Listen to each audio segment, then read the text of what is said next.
DCS Fighters, ici Kubi Stark, cellule rapace, AEG. Et sans cérémonie, rentrons dans cette vidéo du parcours de Dark Blue lorsqu'il a établi le dernier record en date sur le parcours Dagger One avec le Mirage 2000C. Merci beaucoup Dark Blue pour ce partage qui va permettre un petit peu tout le monde de voir comment on fait pour faire un bon temps sur Dagger One. Déjà on passe la première gate en étant déjà très bas, en larguant les bidons assez tôt, côté 2000, et en s'alignant, alors tout en douceur. On voit que Dark Blue est pas là à donner les gros coups de manche, à faire le serpent au milieu de la vallée.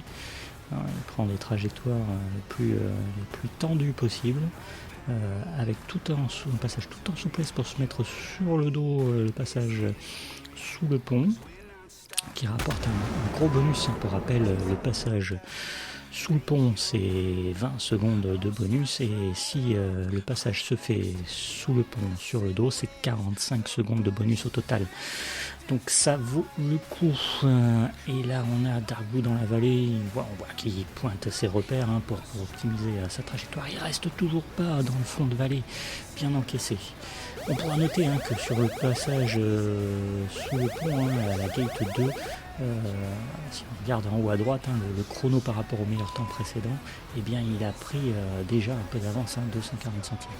On va arriver sur la zone où se présente la première cible R du parcours, avec juste derrière la gate 3, avec la petite colline juste derrière qui est compliquée. Alors Dark Blue reste collé au sol, il va pas chercher à optimiser son tir air, il accroche la cible, il lance son missile et tac boum badaboum, la cible est neutralisée. Il arrive maintenant sur la petite colline, la gate juste avant, qui est vraiment un point, je trouve, pas facile du parcours.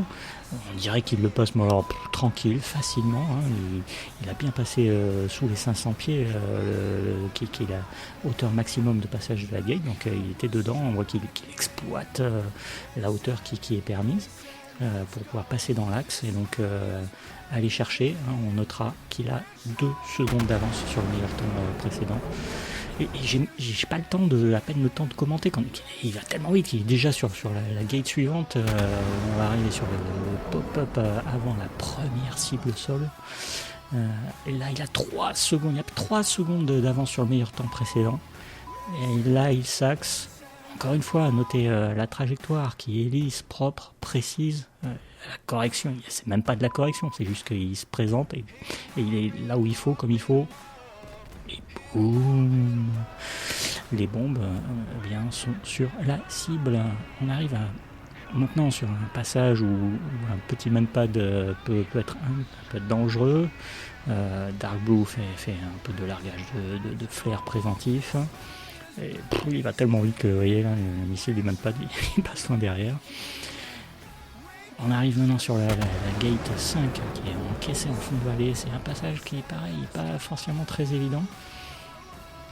Bon, un petit coup d'AF là pour sans doute aller chercher le 602 pour avoir un rayon de virage pile poil adapté là, qui lui permet de suivre la courbe tout en restant pleine PC et collé au sol, toujours collé au sol.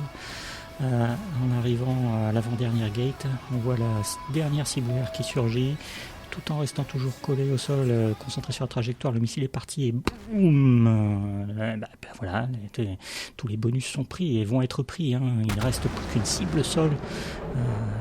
C'est toujours pareil, Dark Blue, trajectoire optimisée, c'est pointé, tac, bim, c'est largué. Et on voit les bombes qui vont sur la cible et qui détruisent, et tous les bonus sont pris. 146 secondes de bonus, on arrive sur la dernière gate, pleine PC, et Dark Blue décroche ce nouveau record sur Mirage 2000C. Donc vous avez pu voir comment le parcours est suivi par Dark Blue. Vous aimez cette petite vidéo, ce qui s'est passé ? Eh bien, venez plutôt sur le serveur Rapace faire vous-même un nouveau chrono. Et qui sait, peut-être ce sera vous le prochain champion et détenteur du record. Allez, à bientôt. Ciao.